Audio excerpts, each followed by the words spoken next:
ನಮಸ್ಕಾರ ಎಲ್ಲರಿಗೂ. ಫಾರ್ಮ್ಯಾಟ್ 3ಯಲ್ಲಿ ನಾವೇನು ಯೂಸ್ ಮಾಡ್ತೀವಿ ಅದರ ಮೂಲಕ ಹೇಗೆ ಜಾಬ್ ಕಾರ್ಡ್ ಲಿಸ್ಟನ್ನು ಸೇಮ್ ಅಡ್ರೆಸ್ ಇರೋದು ಒಂದು ಕಡೆಗೆ ಹೇಗೆ ಬರಬೇಕು ಮತ್ತು ಅದರಲ್ಲಿ ನಮಗೆ ಡಬಲ್ ಜಾಬ್ ಕಾರ್ಡು ಇವುಗಳನ್ನೆಲ್ಲ ಹೇಗೆ ಫಿಲ್ಟರ್ ಮಾಡಬೇಕು ಅನ್ನೋದ್ರ ಬಗ್ಗೆ ನೋಡೋಣ. ಸೊ ಏನು ಫಾರ್ಮ್ಯಾಟ್ 3 ನಮ್ಮ ಒಂದು ವೆಬ್ಸೈಟಿಂದ ಸಿಗುತ್ತೆ, ಅದನ್ನು ತೊಗೊಂಡ್ಬಿಟ್ಟು ನಾವು ಎಕ್ಸೆಲ್ಗೆ ಕಾಪಿ ಮಾಡೋಣ. ಎಕ್ಸೆಲ್ಗೆ ಕಾಪಿ ಮಾಡಿದ್ದೀನಿ ಆಲ್ರೆಡಿ. ಸೊ ಇದನ್ನು ಕಾಪಿ ಮಾಡಿದಂಥ ಒಂದು ಎಕ್ಸೆಲ್ನಲ್ಲಿ ಫಿಲ್ಟರ್ ಅಂತ ಇದೆ, ಇಲ್ಲಿ ಫಿಲ್ಟರ್ ಕ್ಲಿಕ್ ಮಾಡಿ ಇದರಲ್ಲಿ ಜಾಬ್ ಕಾರ್ಡ್ ನಂಬರ್ ಏನಿದೆಯಲ್ಲ, ಜಾಬ್ ಕಾರ್ಡ್ ನಂಬರ್ ಇರತಕ್ಕಂಥ ಕಾಲಮ್ನ ಸೆಲೆಕ್ಟ್ ಮಾಡಿ A to Z ಅಂತ ಕೊಡಿ.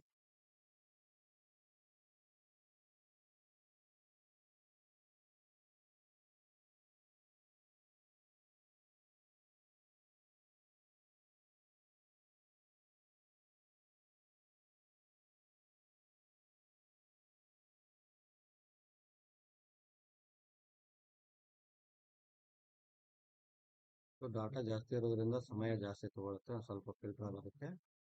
ಸೊ A to Z ಕೊಟ್ಟಾಗ ಏನು ಜಾಬ್ ಕಾರ್ಡ್ ನಂಬರ್ಸ್ ಇದೆ ಅದು ಮೇಲ್ಗಡೆ ಬರುತ್ತೆ.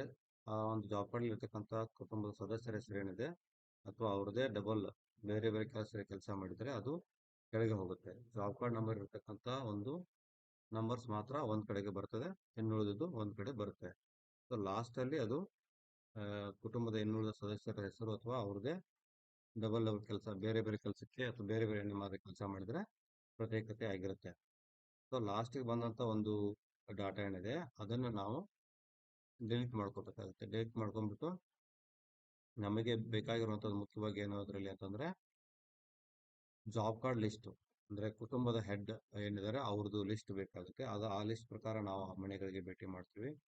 ಆ ಮನೆಗಳಿಗೆ ಭೇಟಿ ಮಾಡಲಿಕ್ಕೆ ಅದು ಅನುಕೂಲ ಆಗುತ್ತೆ.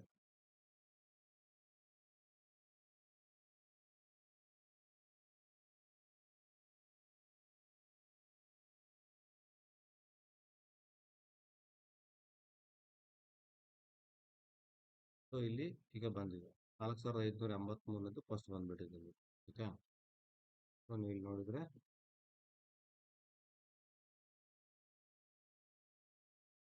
ಸೊ ಇಲ್ಲಿವರೆಗೆ ಜಾಬ್ ಕಾರ್ಡ್ ಇರ್ತಕ್ಕಂಥದ್ದು ಬಂದಿದೆ. ನಂಬರ್ 2ದಿಂದ ಜಾಬ್ ಕಾರ್ಡ್ದಲ್ಲಿ ನಂಬರ್ ಇಲ್ದಿರೋದು ಲಿಸ್ಟ್ ಬಂದಿದೆ. ಸೊ ಇದನ್ನು ಸೆಲೆಕ್ಟ್ ಮಾಡಿ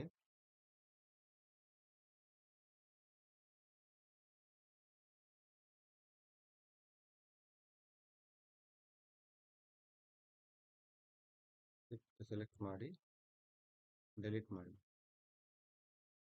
ಸೊ ಈ ಡಾಟಾ ಡೆಲಿಟ್ ಆಗಿದೆ. ಈಗ ಓನ್ಲಿ ಜಾಬ್ ಕಾರ್ಡ್ ಹೆಡ್ ಏನಿದ್ದಾರೆ ಅವ್ರು ಮಾತ್ರ ಉಳಿಸಿದೆ ಡೀಟೇಲ್ಸು.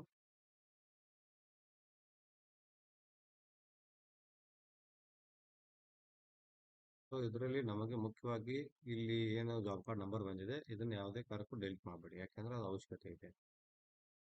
ಸೊ ಬೇಕಂದರೆ ನೀವು ಇದನ್ನು ವರ್ಕ್ ನೇಮು ಮತ್ತು ಮಾಸ್ಟರ್ ರೂಲ್ ನಂಬರು ಫ್ರಾಮು ಯಾವುದಿದೆ ಅದನ್ನು ಡೆಲಿಟ್ ಮಾಡ್ಕೊಳ್ಳಿ.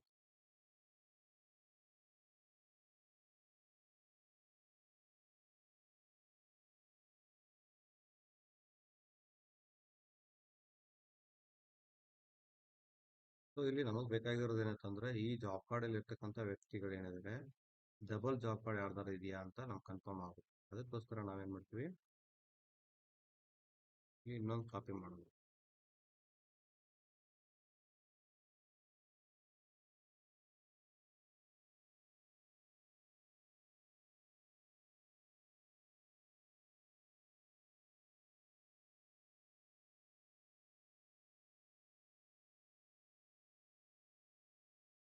ಓಕೆ, ಸೇಮ್ ಹೆಸರಿಂದು ಸೇಮ್ ನಂಬರ್ದಲ್ಲೇ ನಾನಿಲ್ಲಿ ಪೇಸ್ಟ್ ಮಾಡಿದ್ದೀನಿ. ಈಗ ನಾವು ಬೇಕಾಗಿರೋದು ಏನಂತಂದರೆ ಅಡ್ರೆಸ್ ವಾರು ನಾವು ಟ್ರ್ಯಾಕ್ ಮಾಡಬೇಕಂದ್ರೆ ಒಂದೇ ಕಡೆಗೆ ಇಲ್ಲ ಈ ಜಾಬ್ ಕಾರ್ಡ್ಗಳು. ಈ ಕಾಂಬಳಿ ಬಂದಿದೆ, ಮಠಪತಿ, ಪಡಿಸಲಿ, ಬೇರೆ ಬೇರೆ ಬೇರೆ ಬೇರೆ ಬೇರೆ ಜಾಬ್ ಕಾರ್ಡ್ಗಳು ಇಲ್ಲಿ ಬಂದಿದ್ದಾವೆ. ಆದರೆ ಒಂದು ಅಡ್ರೆಸ್ದು ಸೇಮ್ ಒಂದು ಕಡೆಗೆ ಬರಬೇಕಾಗಿದೆ ನಿಮಗೆ. ಸೊ ಅದಕ್ಕೆ ನಾವು ಕಂಟ್ರೋಲ್ Fನ ಕ್ಲಿಕ್ ಮಾಡಿ ರಿಪ್ಲೇಸ್ನ ಕ್ಲಿಕ್ ಮಾಡಿ ಸ್ಟಾರ್ ಹಾಕಿ ಕೊಟ್ಟು ಈ ರೋನ ಮೊದಲು ಸೆಲೆಕ್ಟ್ ಮಾಡಬೇಕು. ಅದಾದಮೇಲೆ ಕಂಟ್ರೋಲ್ F, ರಿಪ್ಲೇಸು ಒಂದು ಸ್ಟಾರ್ ಸ್ಪೇಸ್ ಕೊಟ್ಟು ರಿಪ್ಲೇಸ್ ಆಲ್ ಮಾಡಿಬಿಟ್ರೆ ಓನ್ಲಿ ಅಡ್ರೆಸ್ ಮಾತ್ರ ಉಳ್ಕೊಳ್ಳುತ್ತೆ, ಅವ್ರ ಹೆಸರು ಹೋಗುತ್ತೆ. ಓಕೆ, ಈಗ ಇದನ್ನ ನಾವು A to Z ಮಾಡ್ಬೋದು.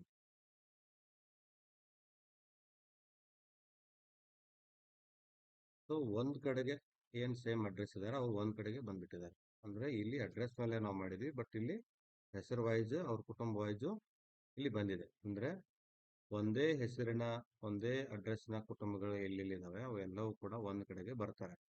ಅವರು ಒಂದೇ ಕುಟುಂಬದವ್ರು ಆಗಿರ್ಬೋದು, ಅಥವಾ ಅವರ ಅಣ್ಣ ತಮ್ಮ ಈ ತರ ಇರ್ತಕ್ಕಂಥ ಕುಟುಂಬಗಳು ಆಗಿರಬಹುದು. ಸೊ ಅವರನ್ನ ಅಥವಾ ಒಂದೇ ಅಡ್ರೆಸ್ನ ಒಂದ್ ಕಡೆ ಬಂದಾಗ ಒಂದೇ ಅಡ್ರೆಸ್ಸಿನ ವ್ಯಕ್ತಿಗಳು ಒಂದು ಕಡೆಗೆ ವಾಸನೂ ಕೂಡ ಮಾಡ್ತಿರಬಹುದು. ಸೊ ನಿಮಗೆ ಮನೆ ಭೇಟಿ ಮಾಡಕ್ಕೆ ಇದು ಅನುಕೂಲ ಆಗುತ್ತೆ. ಹಾಗಾಗಿ ಮತ್ತು ಡಬಲ್ ಜಾಬ್ ಕಾರ್ಡ್ ಅನ್ನು ಕೂಡ ಇಲ್ಲಿ ಪತ್ತೆ ಹಚ್ಚೋದಕ್ಕೆ ಕೂಡ ನಿಮಗೆ ಟೇಬಲ್ ವರ್ಕ್ ಅಲ್ಲೇ ಅನುಕೂಲ ಆಗುತ್ತೆ. ಯಾಕೆ ಅಂತಂದ್ರೆ ಇಲ್ಲಿ ಅರ್ಜುನ್ಗೆ ಅನ್ನುವಂಥವು ಇಷ್ಟು ಕುಟುಂಬಗಳಿದಾವೆ. ಇಷ್ಟು ಕುಟುಂಬದಲ್ಲಿ ಯಾರಾದರೂ ಡಬಲ್ ಇದ್ರೂ ಇರಬಹುದು, ಗಂಡ ಹೆಂಡತಿ ಆ ಥರ ಅಡ್ರೆಸ್ನವರು ಇರಬಹುದು ಇಲ್ಲಿ ಈ ಕುಟುಂಬದಲ್ಲಿ ಅಂತೇಳಿ ನಾವು ಒಂದು ಎಕ್ಸಾಂಪಲ್ ಆಗಿ ಶಿವಪ್ಪ ಕಾಶಪ್ಪ ಅರ್ಜುನ್ಗೆ ಅಂತ ಇದೆ, ಸುನಿಲ್ ಶಿವಪ್ಪ ಅರ್ಜುನ್ಗೆ ಅಂತ ಇದೆ. ಬಟ್ ಈ ರೋನು ಕೂಡ ಯಾವುದೇ ಕಾರಣಕ್ಕೂ ಡೆಲಿಟ್ ಮಾಡಬಾರ್ದು. ಯಾಕೆ ಅಂತಂದ್ರೆ ಇಲ್ಲಿ ತಂದೆ ಹೆಸರು ಅಥವಾ ಏನು ಗಂಡನ ಹೆಸರಿದೆ ಇದು ಬಹಳ ಮುಖ್ಯ ಆಗುತ್ತೆ. ಒಂದೇ ಹೆಸರಿನ ವ್ಯಕ್ತಿಗಳು ಇಬ್ರು ಇರ್ಬೋದು, ಬಟ್ ಅವ್ರ ತಂದೆ ಬೇರೆ ಬೇರೆ ಇದ್ದಾಗ ಆ ಕುಟುಂಬ ಬೇರೆ ಆಗುವಂತ ಸಾಧ್ಯತೆಗಳು ಇರ್ತದೆ. ಇಲ್ಲಿ ತಂದೆ ಹೆಸರು ಶಿವಪ್ಪ ಇದೆ, ಇಲ್ಲಿ ತಂದೆ ಹೆಸರು ಕಲ್ಲಪ್ಪ ಅಂತ ಇದೆ. ಇವರ ತಂದೆ ಹೆಸರು ಶಿವಪ್ಪನೇ ಇರೋದ್ರಿಂದ ಇಲ್ಲಿ ಶಿವಪ್ಪ ಬರಬೇಕಾಗಿತ್ತು, ಬಟ್ ಕಲ್ಲಪ್ಪ ಬಂದಿದೆ. ವ್ಯತ್ಯಾಸ ಇರಬಹುದು ಅಥವಾ ಬೇರೆ ಏನಾದ್ರು ಇರಬಹುದು. ಸೊ ನಾವು ಇದನ್ನ ಎರಡನ್ನು ಫೈಂಡ್ ಮಾಡಿದಾಗ ಅಥವಾ ಮನೆ ಭೇಟಿ ಮಾಡಿದಾಗ ಗೊತ್ತಾಗ್ಬೋದು ಇದು ಒಂದೇ ಕುಟುಂಬನ ಅಥವಾ ಪ್ರತ್ಯೇಕ ಕುಟುಂಬ ಅಂತ ನಮ್ಗೆ ಗೊತ್ತಾಗೋ ಸಾಧ್ಯತೆ ಇರುತ್ತೆ. ಹಾಗಾಗಿ ಈ ಒಂದು ರೀತಿ ನೀವು ಮಾಡಿಕೊಂಡು ಮತ್ತು ಈ ಲಿಸ್ಟ್ ಅನ್ನ PRP ಗಳಿಗೆ ಕೊಟ್ರೆ ಇಲ್ಲಿ ಗ್ರಾಮವಾರ ಇದೆ. 001 ಅಂತಕ್ಕಂಥದ್ದು ಒಂದು ಗ್ರಾಮ, 002 ಅನ್ನುವಂಥದ್ದು ಇನ್ನೊಂದು ಗ್ರಾಮ.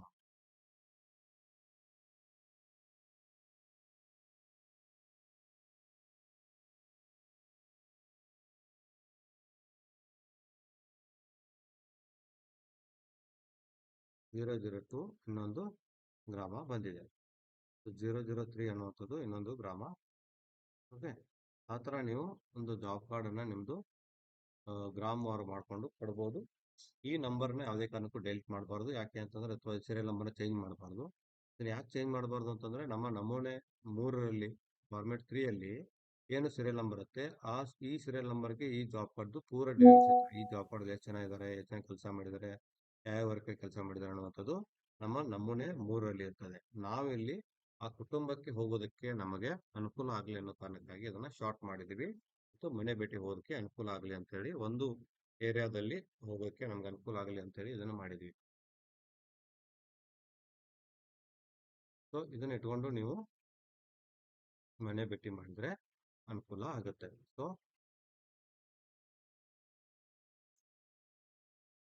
ಇಷ್ಟು ಅಂಶ ತಮಗೆ ತಿಳಿಸ್ಬೇಕಾಗಿತ್ತು.